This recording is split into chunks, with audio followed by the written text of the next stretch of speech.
Joseph Stalin ruled one of the largest and most feared states in history. His name became synonymous with power, terror, and total control. For nearly 3 decades, he commanded absolute authority over the Soviet Union, shaping the lives of hundreds of millions through industrialization, collectivization, purges, and war. But behind the image of the dictator stood a private reality rarely examined in full. Stalin was also a father. This video does not analyze Stalin's politics, ideology, or crimes. Instead, it follows a narrower, quieter question. What happened to his children? They were born at different moments in his rise, raised inside guarded compounds and privileged isolation, and lived under a surname that carried immense protection and enormous danger. Some died young. Some survived the system their father built. Some spent their lives trying to escape it. In strict chronological order, this documentary traces the complete lives of Joseph Stalin's verified biological children from birth to death, examining their education, careers, marriages, descendants, and long-term legacy. Each life is told in full before moving on to the next. Yakov Yosifovich Dzhugashvili was born in 1907 in Tiflis, Georgia, then part of the Russian Empire. He was the first child of Joseph Stalin, still known at the time as Ioseb Vissarionis Dzhugashvili, and Ekaterina Svanidze, called Kato. Stalin was not yet the figure he would become. In 1907, he was a revolutionary activist operating underground, involved in bank robberies to fund Bolshevik activities, frequently arrested, and living outside the law. Kato came from a Georgian family of modest respectability. The marriage took place in 1906. Yakov entered a world of instability and danger. His father was absent for long periods, evading Tsarist police. His mother managed the household alone. Ekaterina Svanidze died in late 1907, likely from typhus or tuberculosis, only months after Yakov's birth. Contemporary accounts suggest Stalin attended the funeral and displayed visible grief, though he returned quickly to revolutionary work. Yakov lost his primary caregiver before forming lasting memory. His father, already distant and preoccupied, became even less accessible. The child was immediately placed with maternal relatives. This early separation would define the rest of Yakov's relationship with Stalin. He would grow up effectively without parents. Yakov was raised primarily by the Svanidze family in Tiflis. His grandmother and aunts became his guardians. Stalin, meanwhile, moved between exile in Siberia, brief periods of freedom, and ultimately imprisonment, and then ascent within the Bolshevik Party. During Yakov's childhood, Stalin remarried in 1918 to Nadezhda Alliluyeva and began consolidating political power. Yakov remained in Georgia, separated by geography and circumstance from his father's new household. Contact between father and son was sporadic. Stalin sent occasional letters and financial support, but his attention was consumed by the Civil War and the struggle for control within the Communist Party. Yakov grew up knowing his father existed, but barely knowing him as a person. By the early 1920s, Stalin had become General Secretary of the Communist Party and was establishing himself as Lenin's successor. Yakov, now a teenager, was brought to Moscow to join his father's household. The reunion was difficult. Yakov spoke Georgian and limited Russian. He was awkward, reserved, and unused to the formality and intensity of Stalin's new world. Contemporary accounts describe him as shy and serious, struggling to adapt to life in the Kremlin compound. Stalin's new family, his wife Nadezhda and their children Vasily and Svetlana, formed a separate unit. Yakov occupied an uncertain position, son by blood, but outsider by history.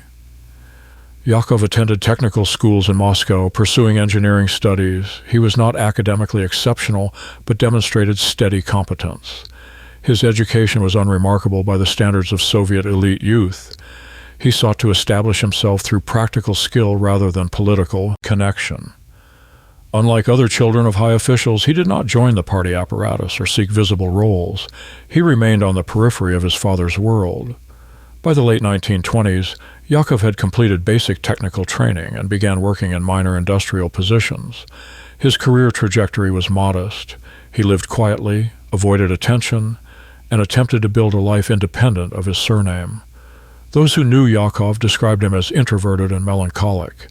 He lacked the confidence and assertiveness associated with children of the Soviet elite. He was polite, dutiful, and withdrawn. He married twice. His first marriage ended in separation.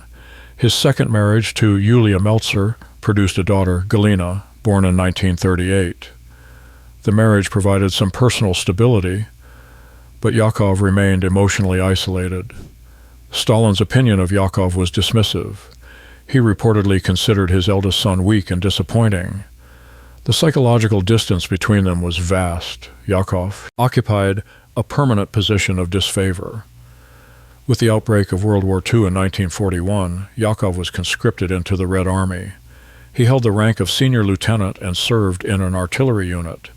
His military training was standard. His role was not ceremonial. In June 1941, Germany invaded the Soviet Union. Yakov's unit was deployed to the Western Front. Within weeks, the Red Army suffered catastrophic losses. Millions of soldiers were killed, wounded, or captured in the opening months of the war. Yakov was among them. In mid-July 1941, Yakov was captured near Vitebsk during the chaotic retreat of Soviet forces. German intelligence quickly identified him as Stalin's son. The capture was a propaganda asset. Nazi authorities publicized it widely, distributing photographs and statements. Yakov was presented as proof of Soviet weakness and disarray. His image appeared in German newsreels and leaflets dropped over Soviet positions. Stalin's response was immediate and harsh. He issued Order Number 270, declaring that soldiers who surrendered were traitors. The order explicitly stated that families of captured officers could be arrested. Stalin reportedly said that he had no son named Yakov. Yakov was held initially in various POW camps, then transferred to Sachsenhausen concentration camp near Berlin, where high-value prisoners were detained under special surveillance. Conditions were harsh, but not as lethal as those faced by ordinary Soviet POWs, millions of whom died from starvation, exposure, and execution. Yakov's status provided marginal protection, but also made him a permanent propaganda tool. German authorities attempted prisoner exchanges, offering to trade Yakov for captured German officers, including Friedrich Paulus, after Stalingrad. Stalin refused all offers. He maintained that the Soviet Union did not negotiate for individual prisoners, regardless of identity. Yakov remained in captivity, aware that his father had disowned him. Yakov Dzhugashvili died on April 14, 1943, at Sachsenhausen. The accepted historical account, based on German records and witness testimony, states that he died by suicide. He reportedly ran toward the electrified perimeter fence and was either electrocuted or shot by guards. Alternative accounts suggest he was killed deliberately, either by guards or through arranged circumstances. The exact details remain disputed, but the outcome is not. Yakov died in German custody 2 years after his capture at the age of 36. His body was cremated. No formal funeral took place. News of his death was not publicly acknowledged in the Soviet Union during the war. Yakov's daughter, Galina Dzhugashvili, was 5 years old when her father died. She was raised by her mother and maternal relatives, largely outside public view. She later married and had children, but maintained minimal public presence. Galina died in 2007. Her descendants, Stalin's great-grandchildren through Yakov's line, live in Russia and have occasionally engaged with historians but remain private individuals. Yakov's lineage survived, but his memory within the family remained painful and unresolved. Stalin never publicly acknowledged Yakov's death. Privately, accounts from those close to Stalin suggest he may have experienced regret, but this remains speculative. His treatment of Yakov, neglect in childhood, dismissal in adulthood, abandonment in captivity, was consistent and unrelenting. Yakov represented Stalin's first attempt at fatherhood, and it was defined entirely by absence. The relationship was not volatile, it was almost non-existent. Yakov lived his entire life at the edge of his father's attention and died beyond its reach. Vasily Iosifovich Stalin was born on March 24, 1921, in Moscow. He was the first son of Joseph Stalin and Nadezhda Alliluyeva. born at a moment when Stalin was consolidating control over the Communist Party following Lenin's declining health. Unlike Yakov, Vasily grew up inside the center of Soviet power. He was raised in Kremlin apartments and country residences surrounded by guards, tutors, and the children of other high officials. From birth, he was treated as the son of the most powerful man in the Soviet Union. Vasily's early childhood was one of material privilege and strict supervision. He attended elite schools reserved for children of the party leadership. He was provided with the best available education, food, clothing, and access to luxury goods unavailable to ordinary Soviet citizens. Despite this, his upbringing was not warm. Stalin was a distant father, preoccupied with political maneuvering and the increasingly violent purges of the late 1920s. Nadezhda managed the household, but was frequently absent or emotionally strained. Vasily was aware from an early age that his surname granted him special status. He was deferred to by teachers and peers. He learned that rules applied differently to him.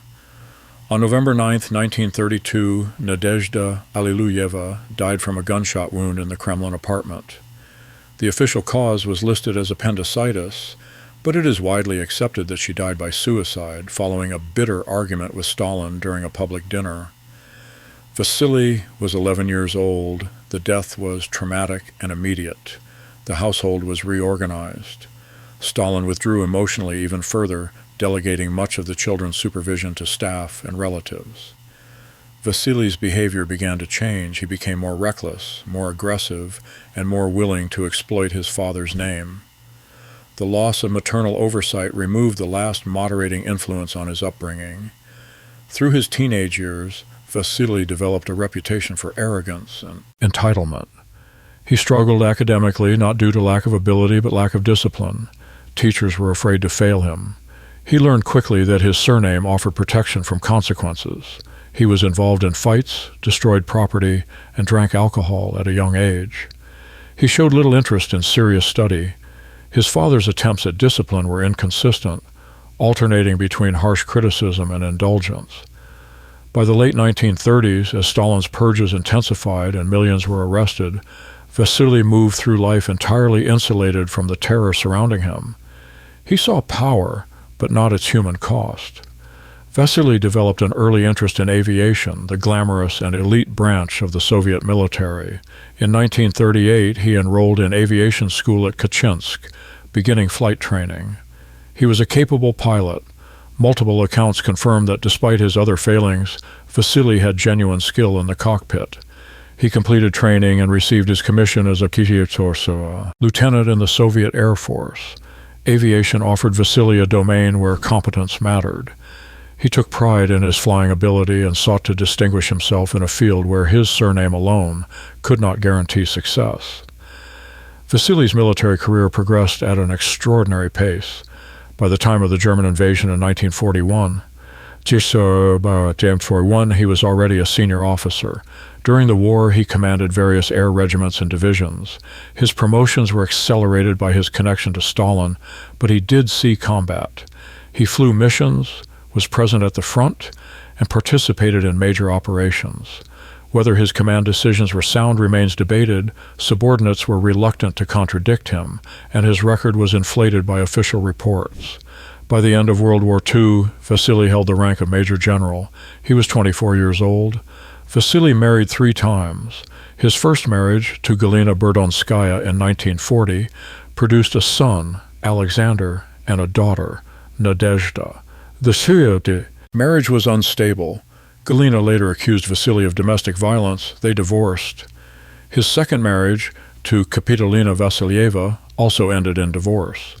His third marriage, to Ekaterina Timoshenko, lasted through his later life but was marked by the same patterns of instability and conflict.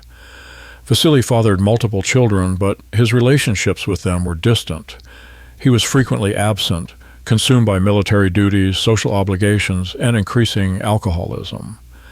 His children received care from relatives and staff.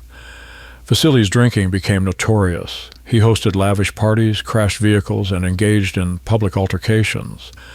His behavior was tolerated during Stalin's lifetime because no one dared confront the dictator's son. Stories circulated among Moscow's elite. Vasily arriving drunk to military functions, crashing aircraft during training exercises, threatening subordinates. The Red Army command structure accommodated him out of fear. Stalin was aware of Vasily's behavior. He occasionally reprimanded him, but more often protected him. The dynamic was complex. Stalin despised weakness, but could not bring himself to fully disown his only surviving son. Joseph Stalin died on March 5, 1953. Within days, Vasily's world collapsed. Without his father's protection, Vasily became a liability. The new Soviet leadership, Khrushchev, Malenkov, Beria, had no reason to tolerate him. His behavior, previously overlooked, now became grounds for action. Vasily attempted to assert himself, making demands and threats. He was ignored. The Red Army began reviewing his record. Complaints that had been suppressed for years were now filed officially. In April 1953, less than 2 months after Stalin's death, Vasily was arrested. The charges included corruption, abuse of authority, and anti-Soviet agitation. He was accused of making disrespectful statements about the new leadership and misappropriating military resources. He was tried in a closed military court and sentenced to 8 years in prison. The trial was brief. No public announcement was made. Vasily disappeared from public life. He was held in Vladimir Central Prison, a facility for political prisoners. Conditions were harsh but not deadly. He was denied privileges and treated as an ordinary inmate. Vasily was released in 1960 after serving 7 years. He was broken physically and mentally. Years of heavy drinking had damaged his health. He had no career, no position, and no prospects. He was sent to Kazan, far from Moscow, under internal exile restrictions. He lived in obscurity, monitored by state security. He attempted to reconnect with his children, but the relationships were strained. He had been absent for most of their lives. He continued drinking. His health deteriorated rapidly. He developed cirrhosis and heart disease. Former acquaintances avoided him. The Soviet state provided minimal support. Vasily Stalin died on March 19, 1962, in Kazan from complications related to chronic alcoholism. He was 40 years old. His death was not announced publicly.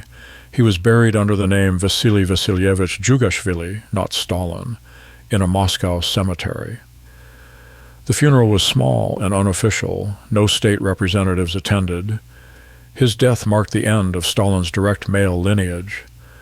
Unlike his half-brother Yakov, Vasily lived to see his father's death, but he did not survive the system Stalin created. Vasily's children, Alexander, Nadezhda, and others, survived him. They lived quiet lives, largely removed from public attention. Some pursued military or academic careers. They carried the Stalin name but avoided political involvement. Vasily's legacy is one of wasted potential and systemic enablement. He possessed real talent as a pilot but was corrupted by unchecked privilege. His life demonstrated that proximity to absolute power could destroy as effectively as distance from it. Vasily's relationship with Stalin was contradictory. Stalin alternated between indulgence and contempt. He protected Vasily from consequences but never respected him. He provided material support but withheld emotional approval. The loss of his mother at age 11 removed the last stabilizing force in Vasily's life.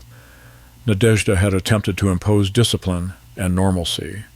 After her death, Vasily descended into recklessness, and no one could stop him. Stalin created the conditions for Vasily's destruction, but whether deliberately or through neglect remains unclear. Svetlana Alliluyeva was born on February 28, 1926, in Moscow. She was Stalin's only daughter and his youngest child. Her birth came at a time when Stalin had fully consolidated power, eliminated political rivals, and begun the industrialization and collectivization campaigns that would define the 1930s. Unlike her brothers, Svetlana occupied a unique position in Stalin's life. He called her by the affectionate diminutive Setanka and showed her a degree of warmth he displayed toward no one else. She was his favorite. Svetlana's early childhood was spent in the Kremlin and at Stalin's dacha in Kuntsevo. She was raised alongside Vasily, though the siblings were not particularly close. She received private tutoring in languages, literature, and music. Stalin was more present in Svetlana's early life than he had been for his sons. He spent time with her, brought her small gifts, and allowed her into his study. She remembered him reading to her and showing occasional tenderness. The household was comfortable but not joyful. Nadezhda was often depressed. Political tension permeated the residence. Even in childhood, Svetlana sensed something wrong beneath the surface. Svetlana was 6 years old when her mother died in November 1932. She was not told the truth. Stalin informed her that Nadezhda had died from appendicitis. Svetlana would not learn of the suicide until years later. The death changed Stalin. He became harder, more withdrawn, and more paranoid. His tenderness towards Svetlana continued, but he was no longer capable of sustained warmth. She became his last remaining emotional connection, and even that was limited. Svetlana's upbringing after 1932 was managed by housekeepers and relatives, particularly her aunt, Anna Alliluyeva. She was kept isolated from the political violence escalating around her. Svetlana was an excellent student. She was fluent in Russian, German, and English. She read widely in literature and history. She showed intellectual curiosity and a capacity for independent thought, traits that would later bring her into conflict with the state. She attended Moscow University, initially studying modern history, then shifting to literature. She was intelligent, articulate, and culturally sophisticated. She did not pursue a political career. She sought a life in writing and translation. Her education was thorough but sheltered. She was aware of her father's power but ignorant of its full scope. The purges, the gulags, the mass arrests, these existed at the edge of her consciousness, acknowledged but not understood. In her late teens, Svetlana fell in love with Alexei Kapler, a Soviet filmmaker nearly 2 decades older than her. Stalin learned of the relationship and was furious. He viewed Kapler as a threat and an opportunist. In 1943, Kapler was arrested and sentenced to 10 years in labor camps. Svetlana was forbidden from contacting him. She was devastated. It was her first direct experience of her father's capacity for cruelty. The incident marked a turning point in her relationship with Stalin. She began to see him not only as a distant father, but as a controlling force. Her autonomy was conditional and fragile. After completing university, Svetlana worked as a translator and teacher. She published translations of English-language literature and wrote articles on cultural topics. Her career was respectable but modest. She did not use her surname to advance professionally. She sought normalcy. She wanted a life defined by her own choices, not by her father's shadow. This proved impossible. Every relationship, every job, every social interaction was mediated by the fact of who she was. She remained under constant surveillance. State security monitored her movements, her correspondence, and her associations. She accepted this as inevitable. Svetlana married 3 times during Stalin's lifetime and after his death. Her first marriage in 1944 was to Grigory Morozov, a fellow student. They had a son, Joseph Alliluyev, born in 1945. Stalin disapproved of the marriage. It ended in divorce in 1947. Her second marriage in 1949 was to Yuri Zhdanov, the son of Stalin's close associate, Andrei Zhdanov. They had a daughter, Yekaterina, born in 1950. This marriage also ended in divorce. Her third marriage in 1963 was to Brajesh Singh, an Indian communist whom she met in Moscow. Singh died in 1966, and his death precipitated the most dramatic event of her life. Stalin died on March 5, 1953. Svetlana was 27 years old. She was present at his bedside during his final hours. She later described the scene as horrific: Stalin's prolonged struggle, the medical staff's helplessness, the officials hovering nearby. After his death, Svetlana's life changed gradually. She was no longer the daughter of the living dictator. She gained slightly more freedom of movement and slightly less direct surveillance, though she remained a person of state interest. She continued working as a translator and teacher. She lived quietly in Moscow, raising her children and maintaining minimal public presence. She avoided political involvement. In 1966, Brajesh Singh died in Moscow. Svetlana requested permission to travel to India to scatter his ashes. Soviet authorities granted the request, believing she would return. In March 1967, while in India, Svetlana walked into the American embassy in New Delhi and requested political asylum. The request was granted. She was flown to Switzerland, then to the United States. Her defection was a global sensation. It was a propaganda disaster for the Soviet Union, Stalin's daughter, rejecting the system her father built. The news dominated international headlines. Svetlana wrote 2 major memoirs. The first, 20 Letters to a Friend, was published in 1967. The second, Only 1 Year, appeared in 1969. Both were bestsellers, translated into dozens of languages.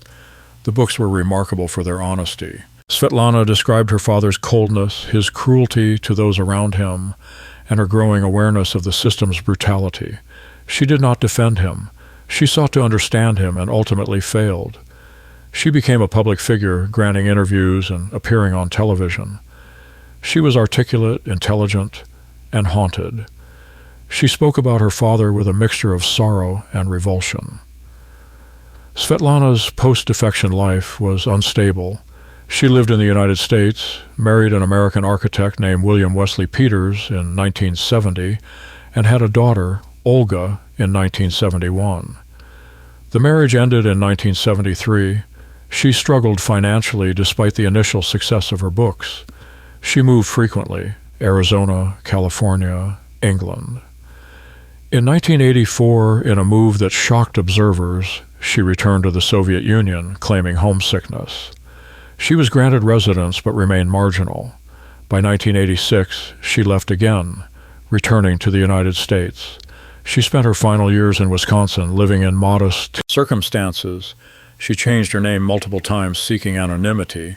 Svetlana Alliluyeva died on November 22, 2011, in Richland Center, Wisconsin. She was 85 years old. She died of colon cancer, largely forgotten by the public. Her death received limited media attention. Obituaries noted her unique position, Stalin's daughter, defector, witness, but her late life obscurity meant she had faded from public consciousness. She was cremated, her ashes were scattered, location undisclosed. Svetlana's relationship with her mother was cut short by Nadezhda's death. She retained fragmented, idealized memories, warmth, beauty, sadness. She later learned the truth of the suicide and felt betrayed by the years of lies. Her relationship with Stalin was the defining fact of her life. She loved him as a child, feared him as a young woman, and spent the rest of her life trying to escape his shadow. She never succeeded. Every decision she made, every place she lived was understood through the lens of who her father was. In her writings, she described him as capable of tenderness, but incapable of sustained love. He had destroyed her first relationship, controlled her movements, and created a world in which her autonomy was an illusion. Yet she mourned him. The relationship was unresolvable. 3 children, 3 distinct outcomes. Yakov Dzhugashvili, the neglected firstborn, died in German captivity, abandoned by the father who never fully acknowledged him. Vasily Stalin, the indulged and corrupted son, destroyed himself through the privileges his name afforded, dying in obscurity 9 years after his father. Svetlana Alliluyeva, the favored daughter, spent her life fleeing the legacy she inherited, crossing continents in search of an identity separate from Stalin, and never finding it. They carried one surname. It granted them material comfort and extraordinary access. It also imprisoned them. None escaped the gravitational pull of their father's power. None lived a life that could be called free. This documentary has followed their lives from birth to death in full and in sequence. The facts stand as recorded. The outcomes speak for themselves.